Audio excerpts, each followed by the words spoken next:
So I am KB with Nerdophiles. How are all of you? Really good. Thank you. Wonderful, Oh my thank you.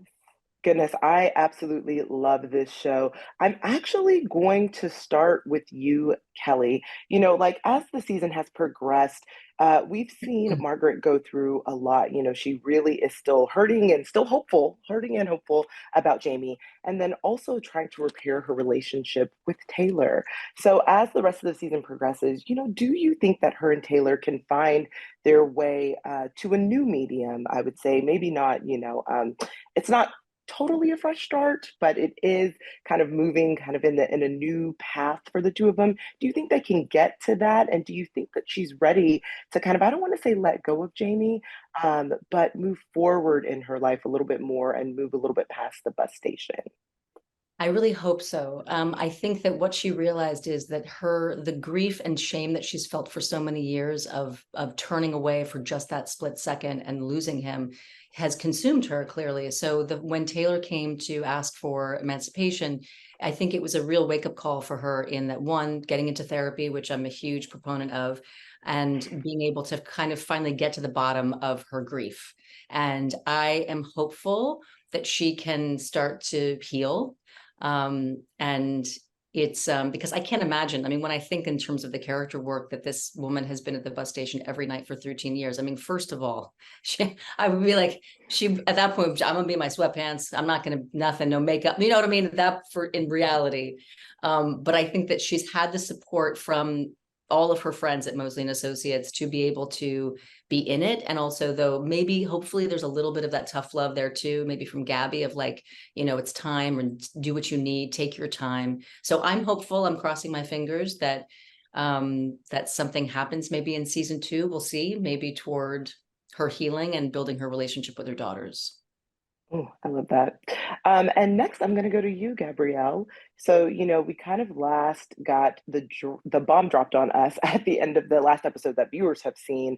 That Lacey wants to take a break from MA, and really, what she means is she wants to take a break from Gabby, right? Because she is trying to figure out why Gabby is lying to her, and kind of, they're at a point of their relationship where they're at a rift because Gabby is really doing her own thing with Sir, and Lacey is trying to figure out like what is going on. Why do you keep lying to me about Sir? So do you feel like as these episodes progress for the rest of season 1, can and will Lacey and Gabby's relationship be repaired if Gabby reveals the truth about Sir? Do you think they can get back to where they were in terms of kind of being like the sisters that they were before?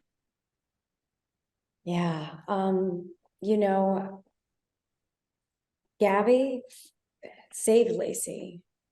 So Gabby's like, she's a sister to Lacey and she's everything to her. And I think right now her world is sort of like upside down because she's been a sister and she's been an anchor to her survival, not only getting them out from under Sir, but also just finding purpose and direction in life, that now that she can sense within herself that Gabby is not being honest to her and she's different and she's going off in a different direction. She's, like trying to figure out where she stands and define herself. I hope that they can mend their relationship. But I think that because of everything and how much this trauma still affects Lacey so much, that it's going to be a rocky road. But hopefully the love that they've created within their bond with each other and learning how trauma affects people in different ways and makes us do crazy things that make no sense, they can find some solidarity again.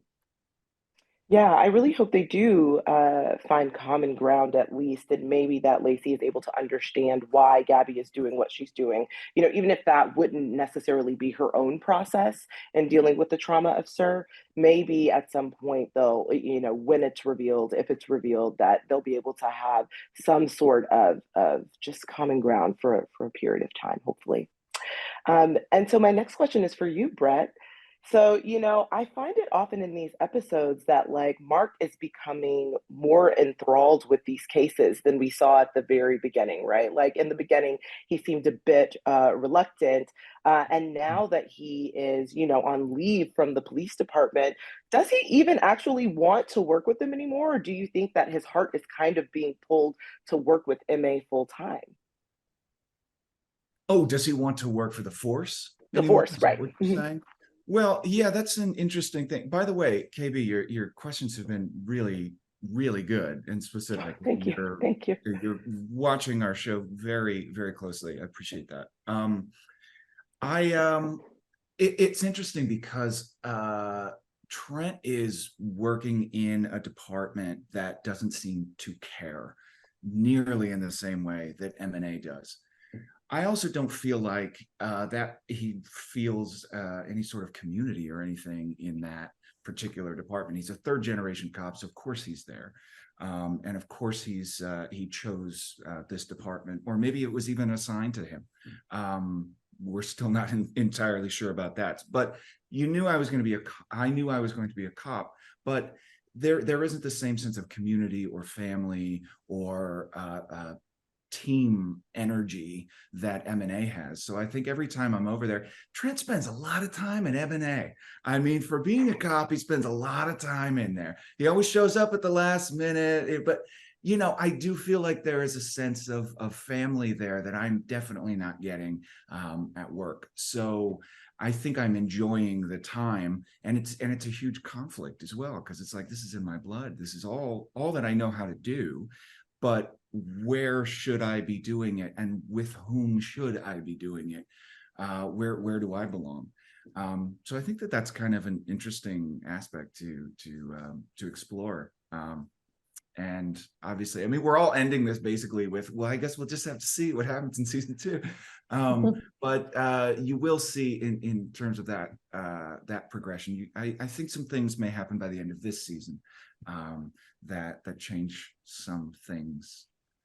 Period. That's about all I can say. Oh, You're not well, I saying like that. anything, but you're saying a lot. Well, I Things like that that. change I the mean, things. Yeah. yeah, I like that. I mean, it means that there's something even more to look forward to when it comes to season 2. Well, Yeah. just thank you to all of you for chatting with Nerdophiles. Really, really appreciate it. And you guys are doing a brilliant job on the show. I think it is absolutely fantastic. So thanks so much.